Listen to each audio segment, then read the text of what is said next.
پاکستانیوں، ایک بات ہمیشہ یاد رکھنا، ہم پر بہت ظلم ہو رہا ہے، یعنی پی ٹی آئی پر۔ عمران خان کے ساتھ بھی بہت ظلم ہو رہا ہے اور سب جانتے ہیں کہ کون کر رہا ہے، لیکن اس کے باوجود بھی ہم نے کوئی ایسا قدم نہیں اٹھانا کہ پاکستان کی فوج کمزور پڑ جائے، کیونکہ عوام کی کچھ مسترد شدہ سیاسی جماعتیں اپنے مفادات اور اقتدار کی ہوس میں فوج اور عوام کو آمنے سامنے لانے کی کوششیں کر رہی ہیں،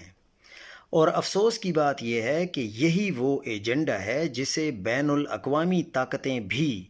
آگے بڑھتا ہوا دیکھنا چاہتی ہیں۔ ملک کی سب سے مقبول عوامی جماعت پر اس وقت مثبت ذمہ داری اور قومی کردار ادا کرنا لازم ہے۔ پاکستان کے اصل مفاد کا تقاضا ہے کہ فوج اور عوام ایک پیج پر رہ کر ملک کی بقا کی جنگ لڑیں، اور ایسی مسترد شدہ سیاسی قوتوں کے ناپاک عزائم کو پہچان کر ان سے پوری طرح ہوشیار رہیں۔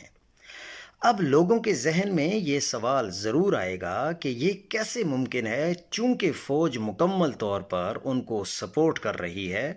یعنی مسلم لیگ نون اور پیپلز پارٹی کو، تو پھر کیسے ممکن ہے کہ عمران خان یا پی ٹی آئی کو بچایا جائے؟ یہ اب جو سیاسی طاقتیں ہیں، یعنی پی ٹی آئی کی جو قیادت ہے، ان کو سوچنا ہوگا، اور ایسا کوئی قدم نہیں اٹھانا چاہیے کہ جس سے پاکستان کی فوج کم از کم کمزور ہو۔ فوج کو بھی ہم نے طاقتور رکھنا ہے، ملک کو بھی بچانا ہے، عمران خان کو بھی بچانا ہے، اور پی ٹی آئی کو بھی بچانا ہے۔